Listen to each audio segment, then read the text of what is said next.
What is the spiritual dream meaning of beer? To even get close to an answer, we have to talk about Billie Holiday. See, the very thing that destroyed her genius, it was also the secret language of her soul. I mean, this is a woman who literally clawed her way up from nothing, poverty, abuse, you name it, to become the greatest jazz vocalist this country had ever heard. By her 20s, her voice, it could just split a room wide open. She sang about lynchings, about heartbreak. She could make grown men weep. And yeah, she drank. A lot. Heavily. Desperately. And you know, beer was just the starting point. She drank to try and quiet that war inside her chest that just never, ever stopped. Think about it. She was trying to silence the racism, the professional sabotage, all the pain. The industry chewed her up, the men she was supposed to love broke her down, and she did what she could to just numb it all. 70 cents. That's what was in her bank account when she died. She was only 44 years old, under arrest, in a hospital bed, a woman who could make the entire world feel everything, and she just felt too much herself. But listen, here is the absolute crucial point. Her drinking, it wasn't just self-destruction. No, it was communication. It was the language of a soul trying to speak about its own unbearable depth.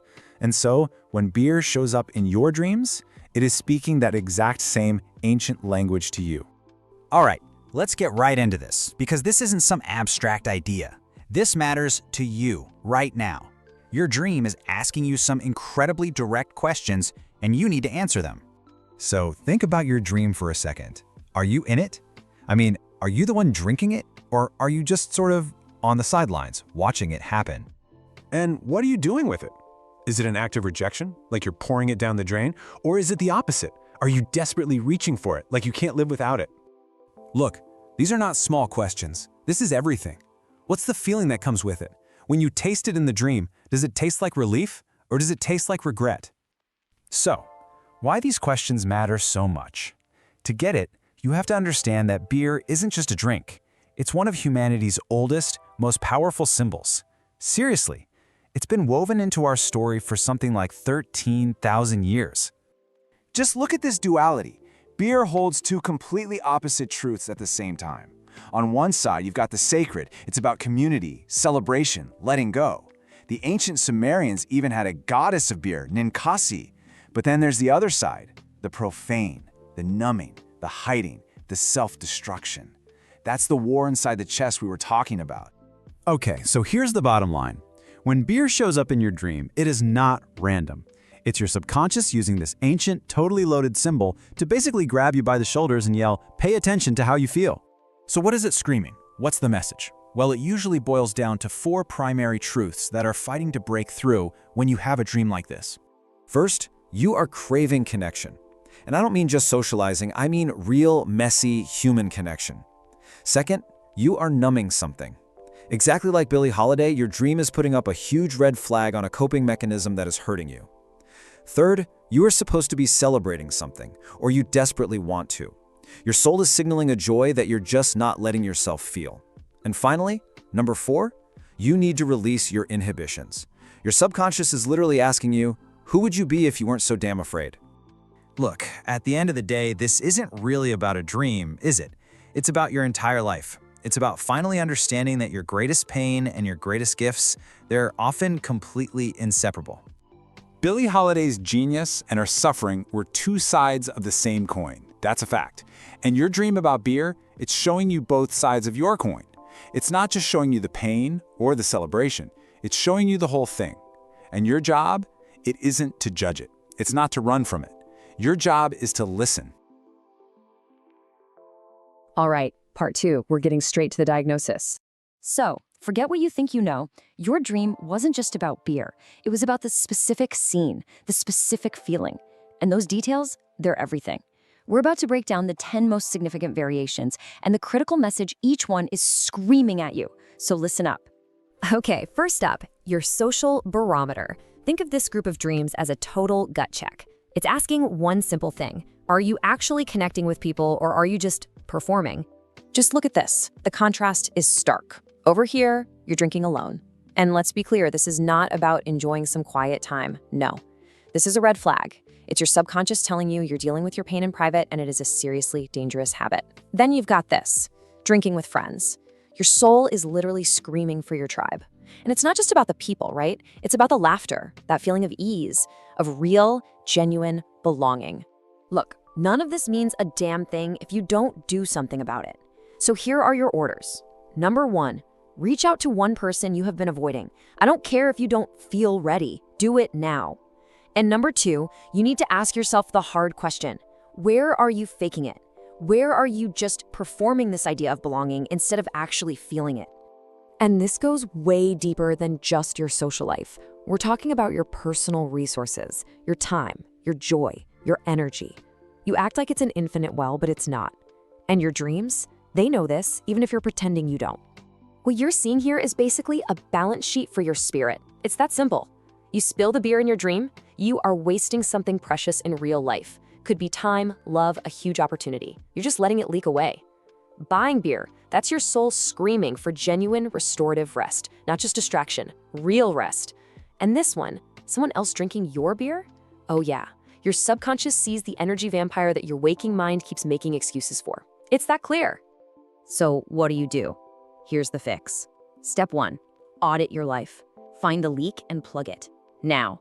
Step 2, schedule actual rest. I mean, put it in your calendar like a doctor's appointment, because honestly, it's that critical right now.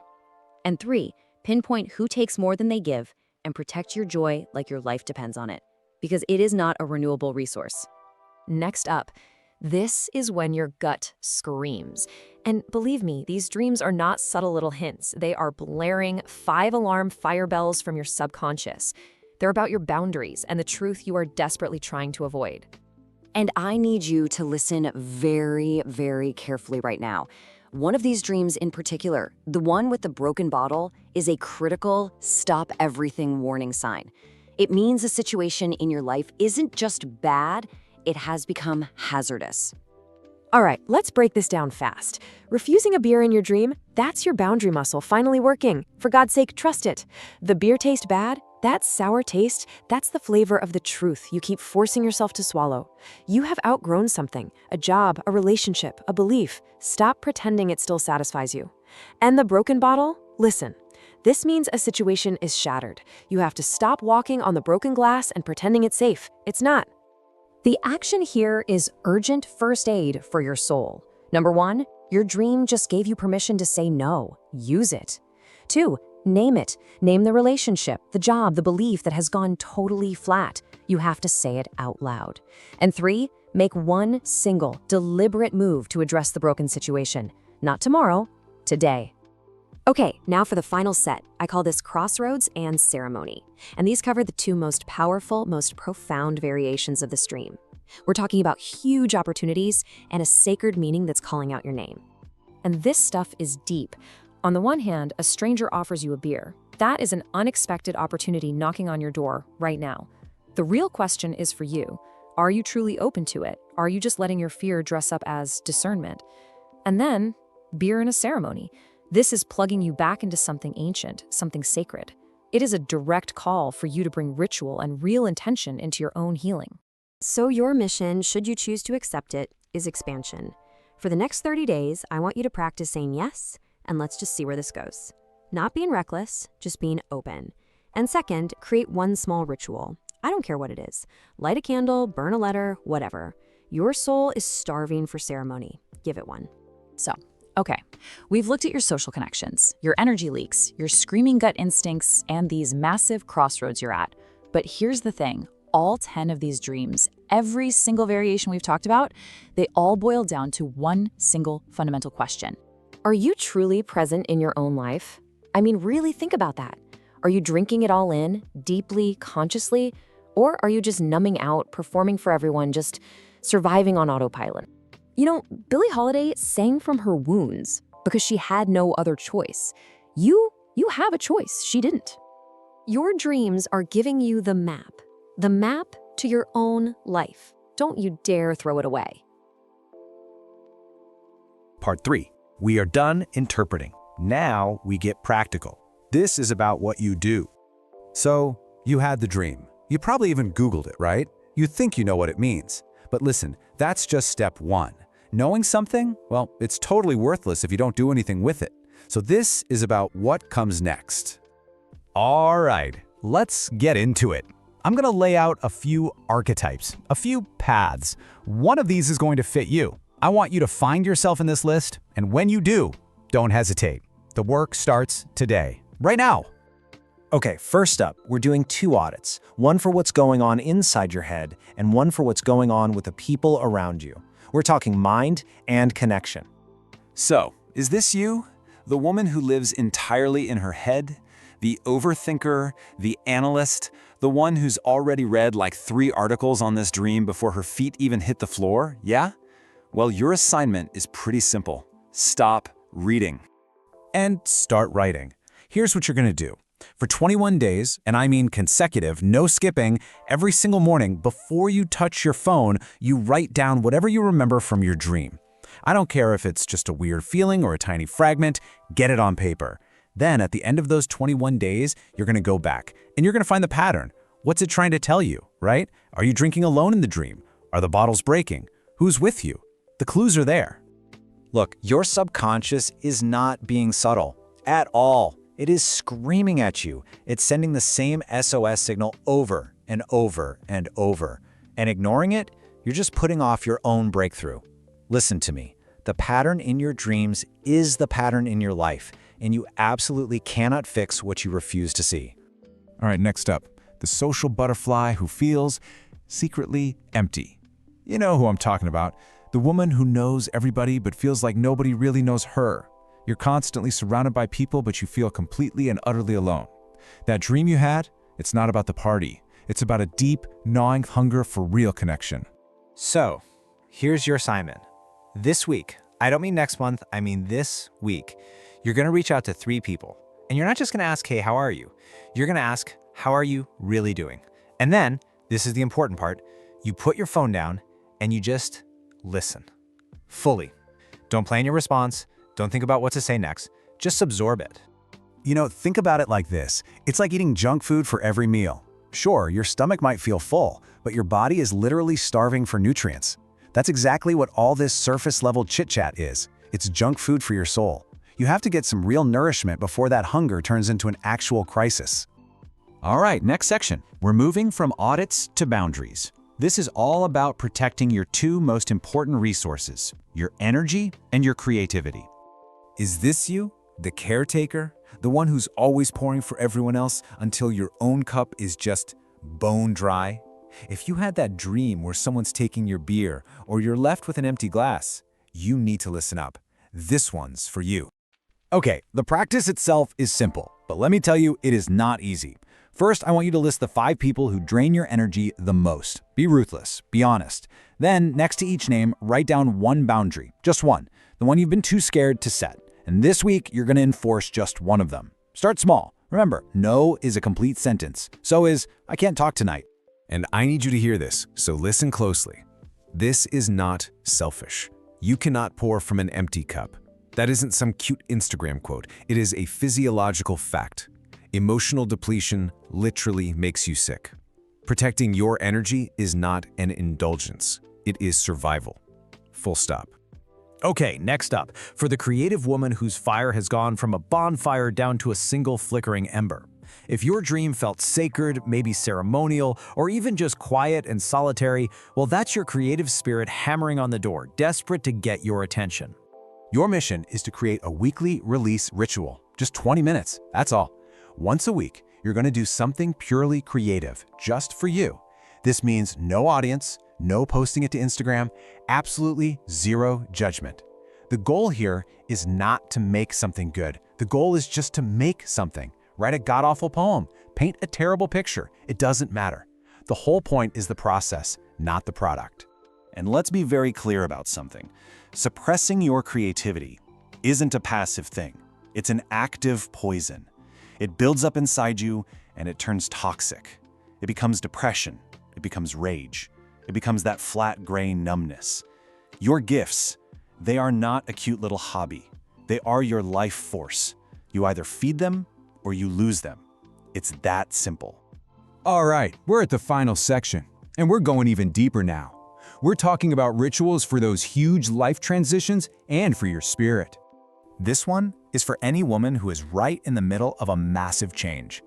Maybe it's a breakup, a new city, a career change, an empty nest. You know the feeling.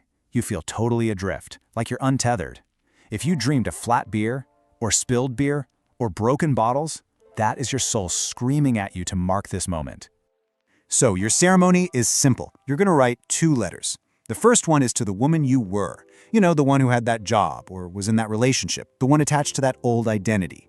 You're going to thank her. Thank her for everything she got you through. Honor her. And then you're going to consciously let her go. The second letter, that's to the woman you are now becoming. State your intentions. Be clear about what you're carrying forward and what you are leaving in the past for good. So why does this even matter? Because when you don't acknowledge these big transitions, they don't just vanish. They get stuck, they calcify, they turn into that low-grade chronic anxiety, that grief you can't shake, that feeling of being completely stuck. This ceremony costs you nothing, but the price of skipping it? It's carrying around years and years of dead weight. And finally, this is for the spiritually curious woman, the one who feels that nudge, that pull towards something deeper, but feels totally disconnected from any path. You gotta remember, the ancient roots of beer are sacred. It was brewed by priestesses, offered to goddesses. If this symbol is appearing in your dreams, it's a call. You're being called back to something holy and something communal. So here's what you're going to do this month. You're going to find or create a circle of women. And look, this doesn't have to be some big, formal, complicated thing. 3 or 4 women around a kitchen table, that's a circle. And the rule is incredibly simple. You share one true thing about your life right now. And then you just listen. You witness what the others share. That's it. No fixing, no giving advice unless it's asked for, just witnessing. And let me be clear, this is non-negotiable. Spiritual isolation is one of the most dangerous places a woman can be. We are hardwired for communal wisdom. The fact that these circles have broken down has cost us more than we can even imagine. Rebuilding your circle is not a luxury. It is not optional. It is an act of pure survival. Okay, so you've heard all the archetypes. You probably recognize yourself in at least one of them, maybe even a couple. But what if you're the woman whose default setting is later? I'll do it later. If that's you, then this last part is for you. This is your mandate. There is only one number that matters right now.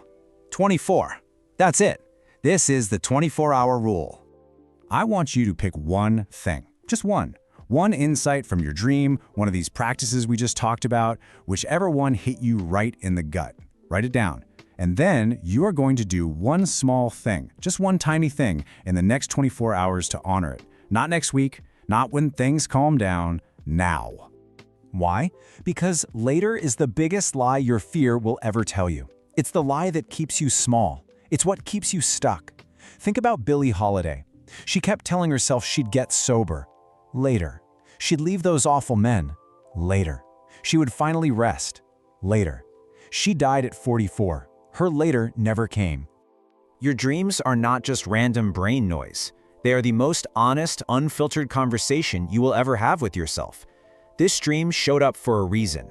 You have the insight now. You have the next 24 hours. You have the map. For God's sake, use it.